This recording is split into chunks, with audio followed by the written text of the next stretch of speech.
हरे कृष्ण कृष्ण कृष्ण हरे हरे, हरे राम राम राम हरे हरे।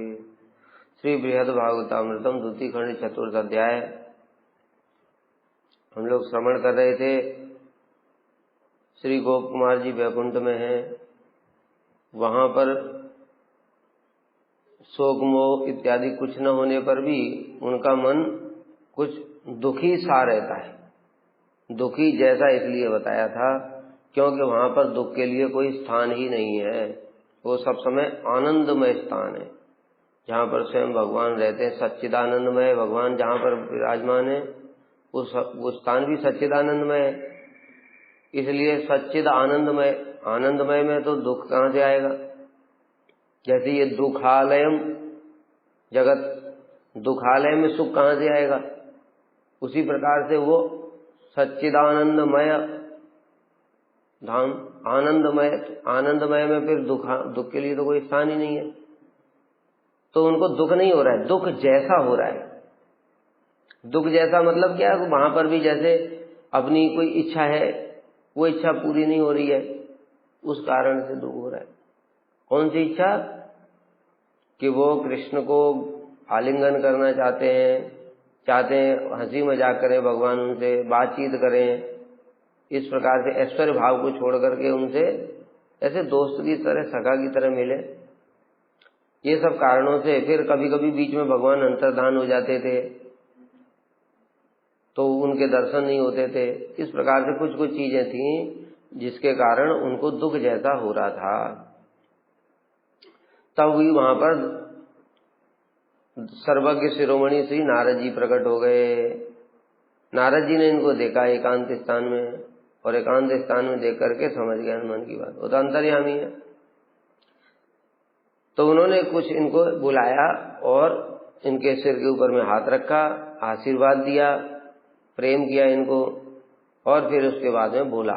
श्री भगवान नारद उवाच भो गोपनंदन श्रीमद वैकुंठे शानुकंपित मुखम लान्यादिना किंचित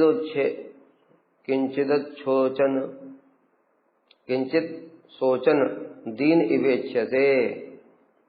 वो गोपनंदन, हे गोप कुमार, श्रीमद वैकुंठेश अनुकंपितः, वैकुंठेश अनुकंपितः, अरे तुम तो वैकुंठपति के कृपा पात्र हो। भगवान ने स्वयं तुमको अपने पास बुलाया था, पहली बार गए थे जब, और उनको मंद मंद हास्य से देखा था, उनकी ओर प्रेम भरी दृष्टि से दृष्टिपात किया था, और उनके साथ में कुछ अच्छी अच्छी उनके मन को आनंद देने वाली बातें भी करी थी। तो इसका मतलब है वो कृपा पात्र हैं। तो तुम वैकुंठनाथ के कृपा पात्र हो। मुखाम लान्यादिना, लेकिन तुम्हारा मुख मलिन देख रहा हूं। ऐसे अद्भुत स्थान पर भी, वैकुंठ में भी किसी के मुख पर मलिनता रहे, ये तो इस जगत में ही होता है। किंचित शोचन दीन विवेच्यते, ऐसा प्रतीत हो रहा है कि तुम किसी शोक के कारण उदास रह रहे हो। तो यहां पर भी क्या शोक है? यद्यपि यहां पर बताई दिया वैकुंठनाथ के कृपा पात्र, जो नारायण का कृपा पात्र है, उसको कैसे शोक हो सकता है?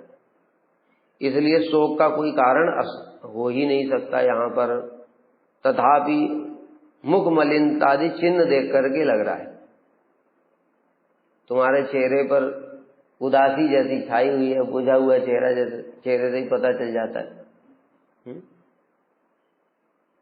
कि तुम किसी विषय के लिए शोक करते हुए दुखी जैसे हो रहे हो। इसलिए यहां फिर भी बताया, कहीं भी दुखी नहीं बताया, दुखी जैसे हो रहे हो। आदि शब्द से शून्य दृष्टि, दीर्घ श्वास आदि को भी ग्रहण करना पड़ेगा।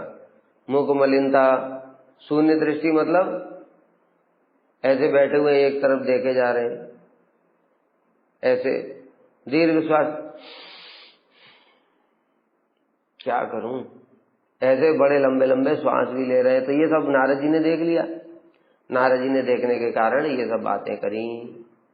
शोक दुखाव काशो अत्र कतमः स्यान् निगद्यताम् परम कुतूहलम मेयत्रयन्न दृष्टा स कस्यचित् शोक दुखाव अवकाशो अत्र कतमः। इस वैकुंठ में शोक दुख का तो कोई स्थान ही नहीं है। विगत कुंठा इति वैकुंठ, वहां कोई कुंठा ही नहीं है। अतः फिर किस प्रकार से तुम में शोक दुख उदित हुआ? इस स्थान पर जो इस स्थान का स्वभाव ही है, वह शोक दुख इत्यादि का कोई स्थान ही आनंदमय है। जो भी यहाँ जाएगा ऑटोमेटिक उसको आनंद हो जाएगा। जैसे पहले भी देखा था ना, जो जो स्थान था उसका स्थान का स्वभाव था, उस स्थान के स्वभाव के कारण वहां पर वैसे ही, जैसे मुक्ति लोक में भी गए थे तो बीच बीच में यद्यपि ये भक्त थे, गोपाल मंत्र जप कर रहे थे, लेकिन तब भी बीच बीच में इनकी ऐसी चेतना शून्य जैसी हो रही थी ऑटोमेटिक। फिर वो बच जा रहे थे क्योंकि वो भगवान का ध्यान कर लेते थे। क्यों? उस स्थान का प्रभाव ही ऐसा है। इसी प्रकार से अन्य अन्य नीचे के भी स्थान जो थे तपोलोक इत्यादि में भी उसका स्थान का प्रभाव है, वह सब ध्यान मग्न रहते। इसी प्रकार से वैकुंठ का भी अपना स्वभाव है। क्या स्वभाव है? आनंदमय। तो आनंदमय स्थान में तुम में किस प्रकार से शोक दुख उदित हुआ, मुझे स्पष्ट रूप में बताओ। मैंने आज तक किसी को भी यहाँ दुख का अनुभव करते हुए नहीं देखा, ये पहले केस है। अतः मैं इसे जानने के लिए अत्यंत उत्सुक हो रहा हूं। मैं जानना चाहता हूं कि तुम यहाँ वैकुंठ में किस लिए दुखी हो रहे हो। इस वैकुंठ में सुख दुख कैसे हुआ, उसका मूल कारण तुम बताओ, क्योंकि मैंने आज तक यहाँ किसी को भी शोक दुख का अनुभव करते हुए नहीं देखा, इसलिए मुझे विशेष कौतूहल हो रहा है। एक और भी बात है, दूसरा, जो वहां पर जाते हैं जितने भी भक्त लोग ऐश्वर्य भाव से नारायण का भजन करते हैं यहाँ साधन अवस्था में, तो वहां जाते हैं, वहां तो परिपूर्ण है, वहां जाते ही परिपूर्ण है, इसलिए उनको वही आनंद में निमग्न रहते हैं, क्योंकि उनका स्वरूप ऐश्वर्य भाव वाला ही है। लेकिन पहली बार ये माधुर्य भाव वाले वैकुंठ में पहुंच गए तो ऑटोमेटिक इनको दुख का अनुभव हो रहा है। श्री गोप कुमार उवाच परमाप्तम श्रेष्ठम तम प्राप्य स्वगुरूपम हार्दम तदृतमात्मीयम कास्नेन अकथयम तदा। गोप कुमार ने कहा, मैंने परम विश्वसनीय और शुभ चिंतकों में श्रेष्ठ गुरु तुल्य उन नारद जी को प्राप्त कर उसी क्षण उन्हें अपने हृदय का समस्त वृत्तांत कह सुनाया।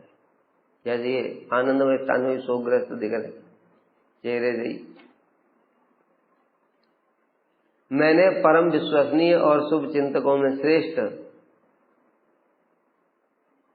गुरु तुल्य, यहां पर श्री नारद जी के विशेषण दिए जा रहे हैं। परम विश्वसनीय, परम विश्वसनीय कहने का तात्पर्य क्या है? उनसे हृदय की कोई भी भक्ति की गूढ़ बातें बताई जाती, भक्ति की बातें, और कोई बातें नहीं तो वो क्या करेंगे, इधर की उधर कर देंगे जाकर के। वो तो उनकी लीला के लिए है, भगवान ने कुछ बोला वहां जाकर के वो दूसरे को बता दिया, है ना। वहां पर वो ललिता कुंड है ना, वहां पे वो ललिता जी माला बना रही थी, और माला बना रही थी तो माला कभी छोटी हो जा रही थी, कभी बड़ी हो जा रही थी।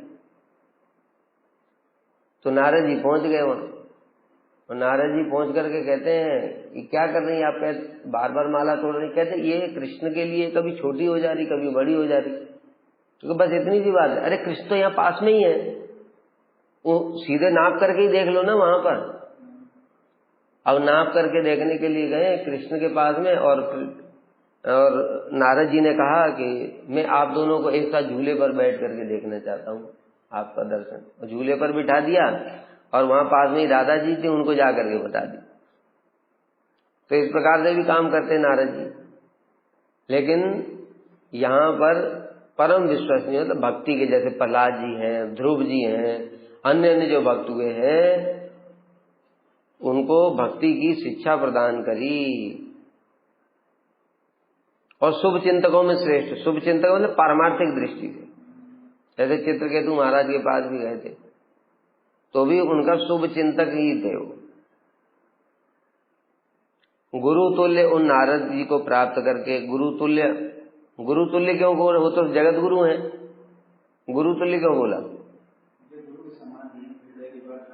क्योंकि इनके गुरु पहले जयंत है ना, जयंत तो पहले से ही गुरु है, मंत्र सब प्राप्त हो चुका है। अब जैसे हमारे गुरु जी हैं श्री वामन गोसाई महाराज जी, श्री त्रिविक्रम गोसाई महाराज, वो आएंगे तो हम उनको क्या बोलेंगे?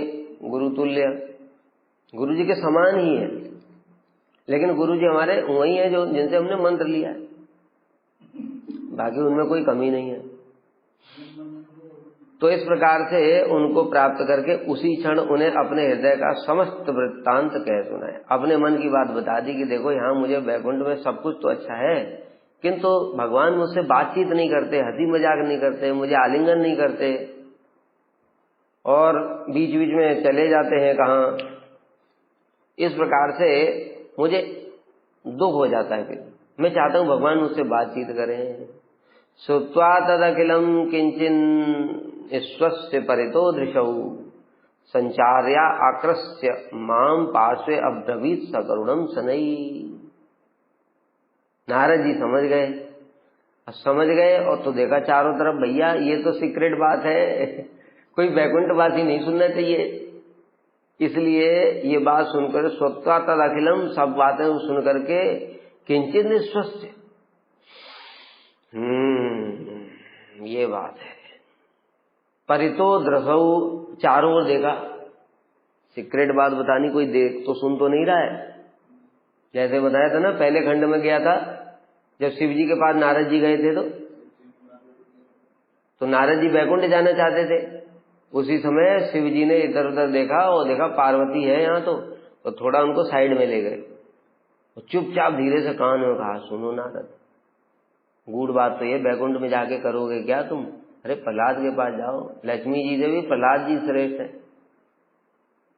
फिर उन्होंने महिमा बताई कि वहां भगवान जब नरसिंह रूप धारण किया था वहां मैं भी था, तुम भी थे, ब्रह्मा जी भी थे, लक्ष्मी जी भी थी।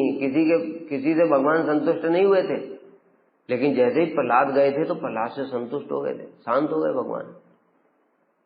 तो क्योंकि सीक्रेट बातें ऐसे ही बताई, सबको नहीं बताई जाती, इसलिए कान में बतानी है। इसलिए इधर उधर पहले नारद जी ने देख लिया, कोई वैकुंठ वाला तो नहीं सुन रहा, नहीं तो गड़बड़ हो जाएगा मामला। फिर मुझे अपने निकट बुलाया, संचार आकृष्य माम, मुझे बुलाया, पार्श्वे अब्रवीत, अपने पास में, और कहा सकरुणम शनई, करुणापूर्वक धीरे धीरे कहने लगे।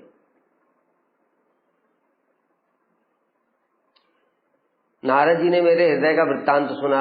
अब वृत्तांत सुन करके वे स्वयं भी उस वस्तु को प्राप्त न कर सकने के कारण सदा दीन की भांति रहते थे। मतलब कौन सी वस्तु? नारायण से तो नारायण तो यहाँ भी वैकुंठ में नारद जी से भी तो गले नहीं मिलते। ये जो भाव है गोप कुमार का, जब नारद जी ने सुना, इतनी ऊंची बात, ये तो हमको भी प्राप्त नहीं हुआ है। लेकिन नारद जी जानते सब गुरु है ना। जैसे जो भीष्म पितामह है वो शांत रस के हैं, ऐश्वर्य भाव है उनका भगवान के प्रति, लेकिन गोपियों की भी बातें बोल रहे हैं वो, ठीक है। इसी प्रकार से सूरदास जी का वात्सल्य रस है, लेकिन उन्होंने मधुर रस की भी चीजें लिखी हैं। तो जानते तो सब हैं, लेकिन अपने में प्रतिष्ठित है। लेकिन नारद जी सब कुछ जानते हैं, लेकिन उनको ये भाव प्राप्त नहीं हुआ, ये ब्रज वाला। लेकिन ये समझ गए बात सुन करके, अरे ये तो ये चाहता है, यहां पर तो मिलेगा नहीं वैकुंठ में। किंतु अब उसका स्मरण होने से शोक के कारण उन्होंने कुछ उनको भी दुख हो गया। यार क्या बताऊं, ये तो मुझे भी आज तक प्राप्त नहीं हुआ। मैं तो, नारद जी तो नित्य हैं, लेकिन वो सुन करके उल्टा नारद जी को और दुख हो गया, क्योंकि उनके भी मन में इच्छा ऐसी होती है, लेकिन कभी ऐसा होता ही नहीं है, क्योंकि वह विषय अनिर्वचनीय था। उस विषय का थोड़ा सा भी वर्णन करने से मेरे शोक की वृद्धि होने का भय था। क्या बता रहे? वो जो बात मैंने अपने हृदय की कही, अगर उसका नारद जी और ज्यादा वर्णन करते तो मेरा शोक और बढ़ जाता। अतः उन्होंने यत्न पूर्वक अपने शोक का संवरण कर, पहले अब उनको भी दुख हुआ ना ये बात सुन करके, क्योंकि उनको भी वो भाव प्राप्त नहीं हुआ है, तो इसलिए उन्होंने अपने शोक को तो संवरण कर लिया और चारों ओर इधर उधर देखा, और फिर परम निगूढ़ अर्थ को प्रकाश करने के लिए उन्होंने मुझे अपने निकट बुलाया और करुणा पूर्वक कहने लगे, गोप कुमार सुनो, श्री नारद उवाच इतः परतरं प्राप्त्यं किंचिन्नास्तीति यत्त्वया मन्यते युक्ति संतत्या तत्सत्यम खलु नान्यथा। नारद जी ने कहा, तुमने जो अनेक प्रकार की युक्तियों द्वारा निश्चित किया है, क्या अनेक प्रकार की युक्तियों द्वारा क्या निश्चित किया था? ये वैकुंठ ही सर्वोत्तम है। रे मन, तू क्या चाहता है भाई? अरे तूने देखा नहीं कि 14 लोगों का ब्रह्मांड देखा, फिर 8 आवरण भी देखा, सब कुछ देख करके आया, मुक्ति लोग भी देख लिया तूने, अभी तेरे देखने के लिए क्या बचा? इसके जैसा कुछ था क्या? इस प्रकार से अनेक सारी युक्तियां दी, और ये चिन्मय है, ये है, वो तो जड़ था। इस प्रकार से अनेक युक्तियों के द्वारा गोप कुमार जी ने मन को समझाया था कि इससे श्रेष्ठ कोई स्थान नहीं है, कि इस वैकुंठ लोक से श्रेष्ठ मन कोई स्थान नहीं है। यह सत्य है, इसमें तनिक भी संदेह मत करना। किंतु यंच स्वीय इष्टदेवस्य विनोदम ध्यान संगतम साक्षात अत्रानुभवितम तथैवेच्छसि सर्वथा। तथापि तुम जो ध्यान में उदित अपने इष्ट देव की लीला को इस वैकुंठ में साक्षात अनुभव करने की इच्छा रखते हो,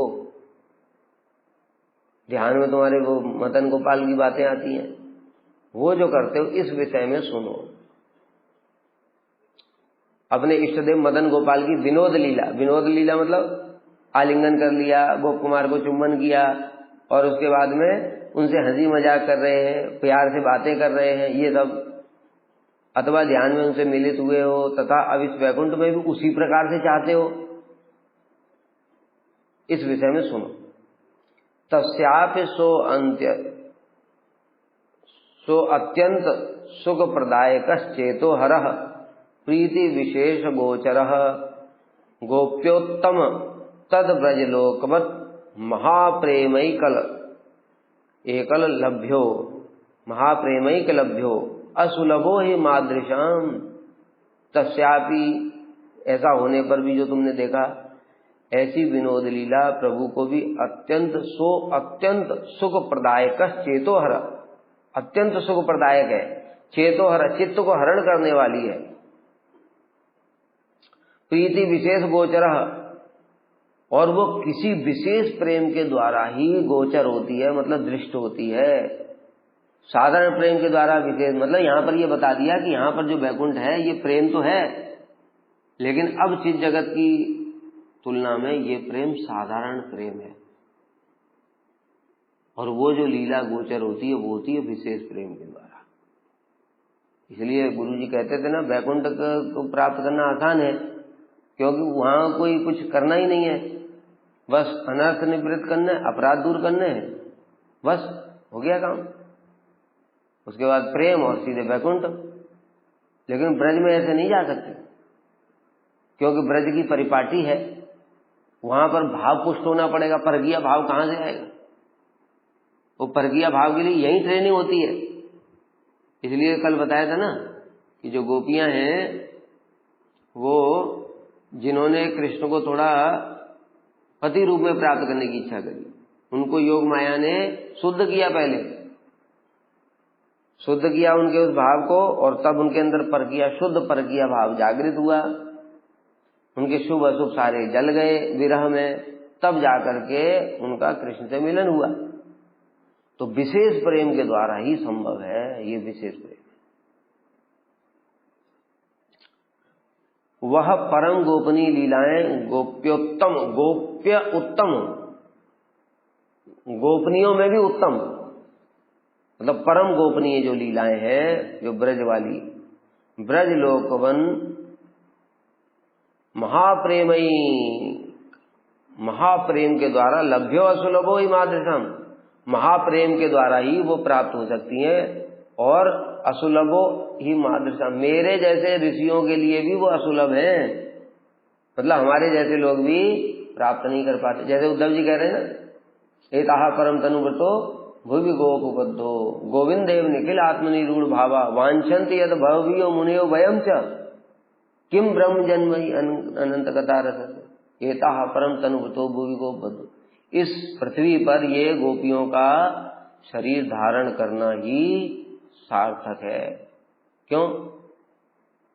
क्योंकि गोविंद एव निखिल आत्मनि, जो निखिल आत्मनि सभी के आत्मा जो गोविंद है, उनके प्रति इनका रूढ़ भाव महाभाव है। वांछन्ति यद भव्य, जो कि हमारे जैसे मुनि लोग भी उसको चाहते हैं किंतु प्राप्त नहीं कर पाते। और भी उद्धव जी ने बताया, कोई माँ स्त्रियो बनचरी व्यभिचार दुष्टाचार कृष्ण कोई चरित्र परमात्मनि रूढ़ भावा नन ईश्वरो अनुभजतो अविदुषो की साचा श्रेय कनोते अगध राजा उपयुक्त। इसमें भी यही सब बात कह रहे हैं। तो इस प्रकार से ये जो ब्रजवासियों के समान महान है भाव है, ये ब्रह्मा जी को, उद्धव जी को, नारद जी को, बड़े बड़े ऋषि मुनियों को भी चाहने पर भी प्राप्त नहीं होता, क्योंकि इनका प्रेम साधारण। केवल मात्र ब्रजवासियों के समान महान प्रेम के बल से, महान प्रेम मतलब इतना प्रेम होना चाहिए कृष्ण के प्रति, सेवा की तीव्र उत्कंठा। और विशेष बात श्री सनातन गोस्वामी अब बताएंगे, लौकिक सद्बंधुवत भाव, इसके द्वारा ही वो प्राप्त हो सकता है।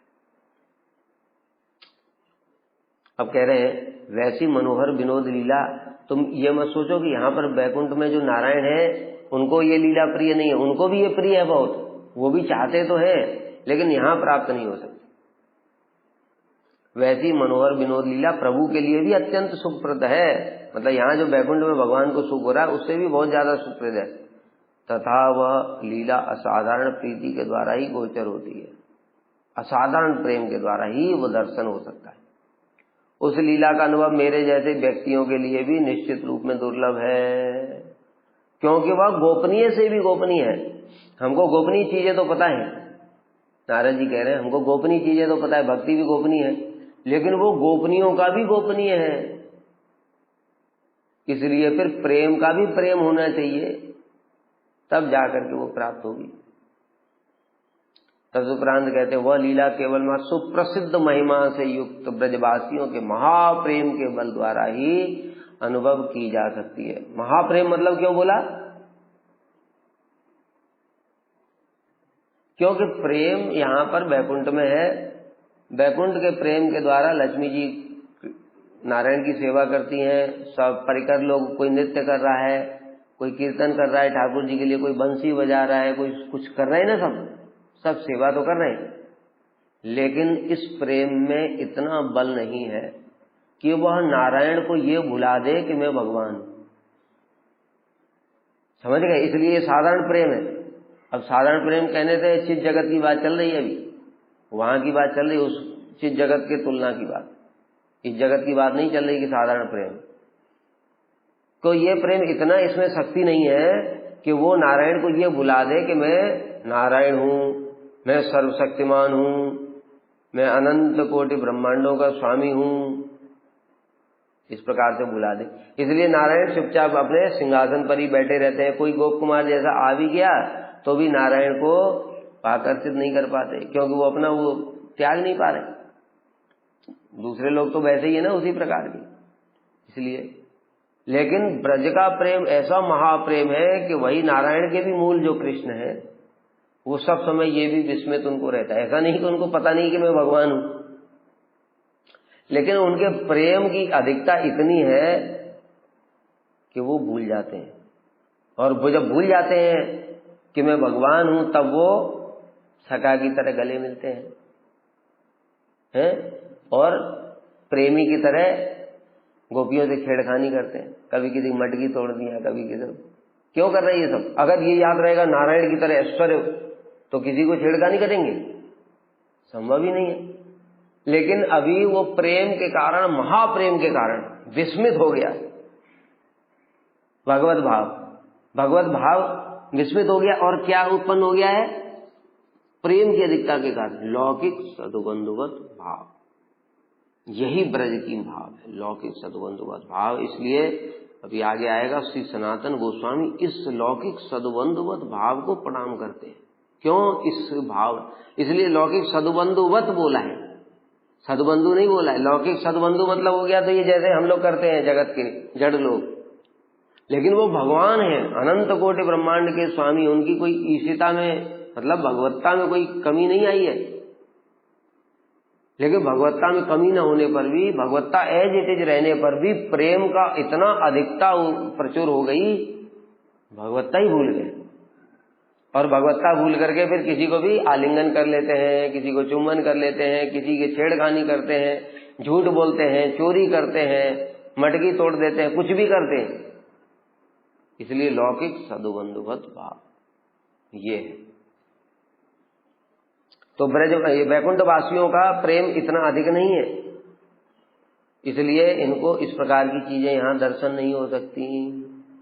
केवल जो महाप्रेम से युक्त ब्रजवासी है उनको ही वो दर्शन होता है।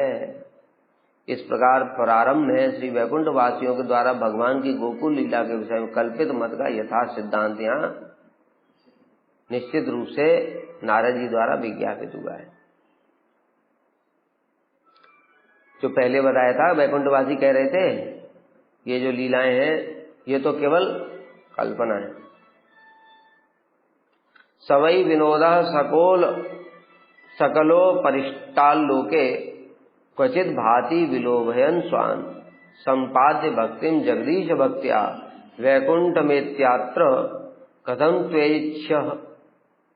प्रभु की वैसी क्रीड़ा समस्त लोगों के ऊपर विराजमान किसी एक एकांत स्थान पर अपने समस्त भक्तों के मन का हरण करते हुए प्रकाशित रहती। अब यहाँ पर स्पष्ट रूप से बता रहे हैं कि समस्त लोगों से ऊपर विराजमान। यहाँ पर 14 लोगों की तो बात हो ही नहीं सकती है, यहाँ पर चित जगत में है, तो चित जगत से इन लोगों का कोई संबंध ही नहीं है।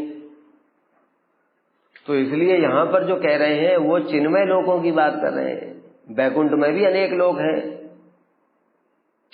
वैकुंठ में ऊपर जैसे नरसिंह देव का है वैकुंठ में, वामन, कूर्म, वराह, नरसिंह और अनंत जितने मत्स्य सब अनंत अवतार हैं, सब वैकुंठ में प्रकोष्ठ है उन सब। उसके ऊपर में फिर लोक है अयोध्या लोक, जहाँ पर रामचंद्र जी रहते हैं। उसके ऊपर और है द्वारका लोक, कृष्ण लोक बोलते हैं उसको, तीनों को मिलाकर के कृष्ण लोक बोलते हैं। द्वारका, मथुरा और ब्रज, वो कृष्ण लोक में फिर वो गोलोक है। इस प्रकार गोकुल।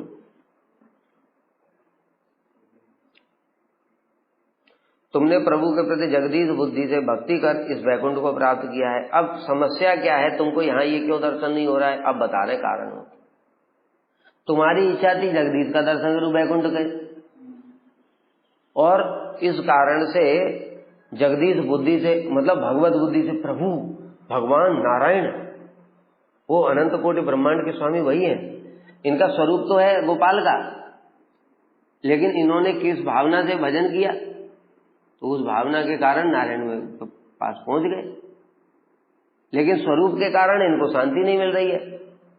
दोनों चीजें एक साथ हो रही हैं। स्वरूप से वो वस्तु तो प्राप्त हो गई, तो इसलिए कह रहे हैं तुमने जगदीश बुद्धि से भक्ति कर इस वैकुंठ लोक को प्राप्त किया है। तो जैसी तुमने बुद्धि से प्राप्त किया वैसा तुमको लोक मिल गया। अब इस वो लीला तुमको यहाँ कैसे प्राप्त हो सकती है? अतएव यहाँ पर वैसी क्रीड़ा का सुख कैसे अनुभव करोगे? क्योंकि वहां पर जो क्रीड़ा तुम देखना चाहते हो वो जगदीश बुद्धि वाली नहीं है, वो लौकिक सद्बंधुवत भाव वाली है।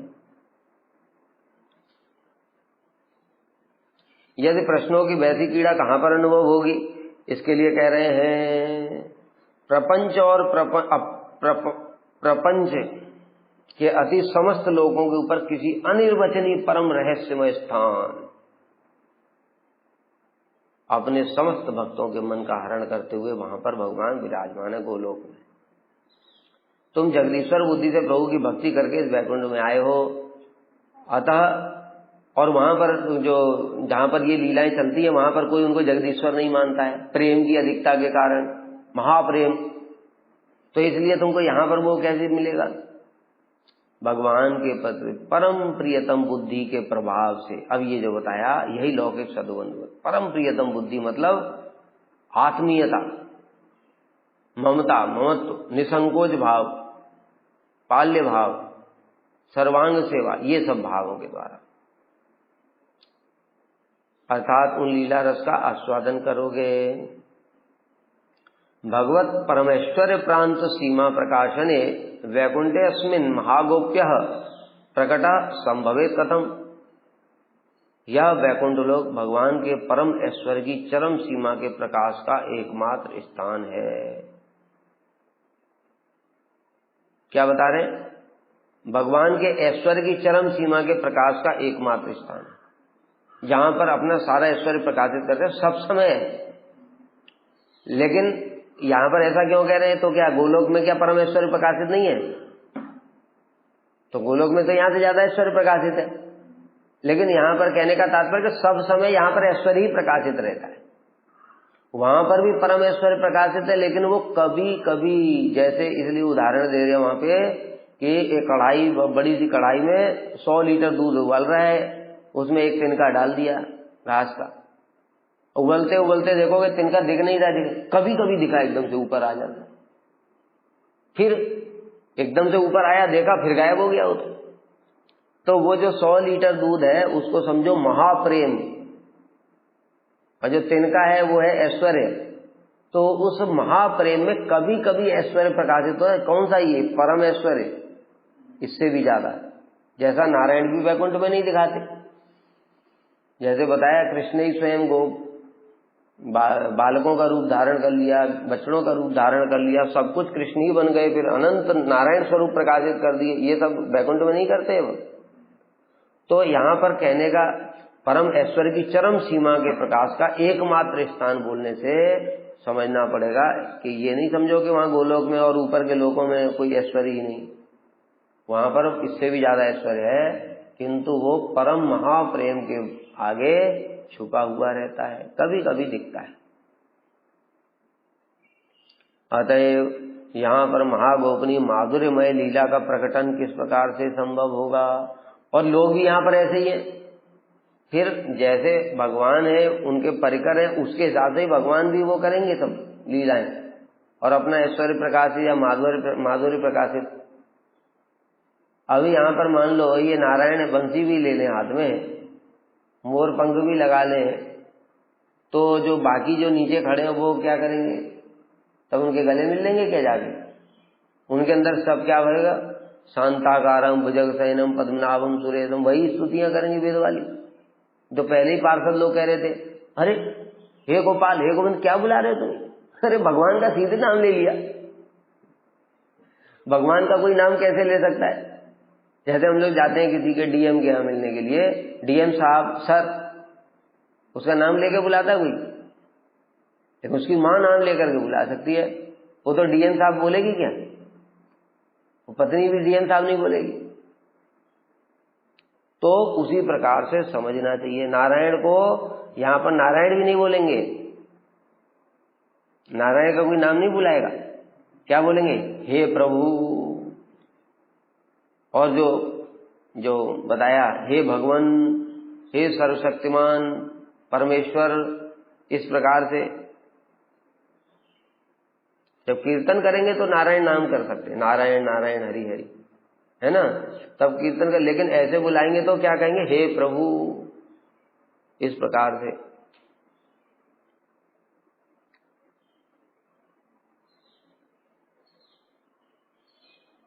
तब ऐसी लीला वैकुंठ लोक में प्रकट नहीं हो सकती। यह वैकुंठ भगवान के परम ऐश्वर्य की चरम सीमा का स्थान है, परंतु भगवान के साथ परम प्रिय बंधु भाव के प्रकाश के योग्य स्थान पर ही वैसी विनोद लीला, क्योंकि तुम हंसी मजाक करना चाहते हो नारायण के साथ। अब नारायण यहाँ पर ऐश्वर्य प्रकाशित कर रहे हैं, जब ऐश्वर्य प्रकाशित होते हैं तो गंभीर रहते हैं। जैसे अभी बताया ना कि जो डीएम है, उसकी पत्नी वहां पर पहुंच जाए ऑफिस में, ऑफिस में पहुंचने से पर भी जो घर में हंसी मजाक चलता है वो नहीं चलेगा वहां, क्योंकि वो देखे कि सारे लोग सर सर कर रहे हैं, उसके मन में ही नहीं आएगा कि मैं इनसे मजाक करूं। और घर में मधुर भाव है, इसलिए घर में मजाक कर सकते। तो इसलिए स्थान का भी प्रभाव होता है, वहां के परिकरों के हिसाब से चलना पड़ेगा। शोकम सर्वम विहायेमं श्रीमद वैकुंठ नायकम निजेष्ट देव बुद्धेव वीक्षस्य भजमा विदाम। अतएव तुम सारे शोक का परित्याग करो, वैकुंठ नाथ को ही अपना इष्ट देव जान करके भजन करो, शोक का परित्याग करो, क्योंकि ये शोक का स्थान नहीं है, यहाँ तो आनंद ही आनंद है। और तुमने खुद ही ऐश्वर्य भाव से भजन किया था, इसलिए तुम यहाँ वैकुंठ में पहुंच गए हो। अब चुपचाप इन वैकुंठ नाथ को ही पूजा करो, और उन दोनों में भेद ज्ञान मत करो। जो तुमने जो समाधि में देखा था मदन गोपाल को, और इनमें कोई भेद नहीं है। केवल ये अलग बात है कि वो एक परम ऐसे रहस्यमय स्थान पर उस प्रकार की माधुरी लीलाएं प्रकाशित करते हैं, लेकिन तब तक इनको ही भजन करो अभेद बुद्धि रख करके। ततो अत्रापि सुखम तत्तद अनंतम परमं महत् वर्धमानम सदा स्वीय मनः पूरकमाहेस्यप्सी। ऐसा होने पर भी इस स्थान में ही तुम अपने मन को तृप्त करने वाले उस अनंत परम महान तथा सदा वर्धित होने वाले सुख को प्राप्त करोगे। ऐसा होने पर मतलब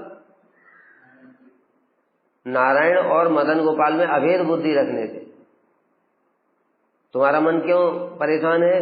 क्योंकि तुम अभी अभेद बुद्धि नहीं है तुम्हारी। यहां पर भी शिक्षा दे रहे कि भगवान के अवतारों में भी है, इसलिए हम लोग भी तुलना करते हैं तो ऐसा लगता है कि अलग अलग अवतार की बात कर रहे हैं। राम जी में इतने रस नहीं है, ये है वो है, ये हम रस विचार की बात करते हैं तब। लेकिन देखा गया है कि वो ब्रह्मचारी उस चीज को समझ नहीं पाते, वो एकदम भेद बुद्धि जैसी बातें करते हैं। जबकि कृष्ण ही राम है, उस अवतार में वो उतना ही रसास्वादन करना चाहते हैं। कृष्ण ही नारायण है, इसलिए नारद जी तो तत्वदर्शी हैं। अब ये जो गोपाल जी हैं, ये गोप कुमार, इनको अभी ये सब तत्व पता नहीं है। इनको तो ये भी पता नहीं है कि वो एक किसी और दूसरी जगह रहते हैं, ठीक है। इसलिए वो सोच रहे हैं कि ये ऐसा, ये वो अच्छा लगता था मुझे, तो इसलिए कह रहे हैं कि इन दोनों में भेद बुद्धि मत करो, दोनों एक ही हैं। अगर ऐसा तुम जब बुद्धि रखोगे तब तुम्हें इसी स्थान पर अनंत परम महान और सदा वर्धित होने वाले सुख को प्राप्त करोगे, क्योंकि ये सुख का स्थान है, आनंदमय है। वह सुख किस प्रकार का है? सदा वर्धनशील, अर्थात प्रतिक्षण नव नव माधुरी को प्रकट करने वाला है। वैकुंठ में भी है, ये ब्रज में है, लेकिन चित्त जगत में संपूर्ण रूप से ऐसा है।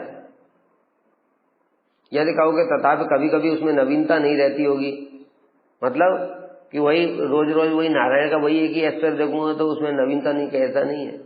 जो वैकुंठवासी हैं उनको नारायण में भी नवीन, नित्य नवीन सुख प्रतीत होता है, माधुर्य। वह सुख परम महान होता है, उसकी कोई सीमा नहीं होती, वह अनंत है, और उसमें सब समय नवीनता भी रहती है।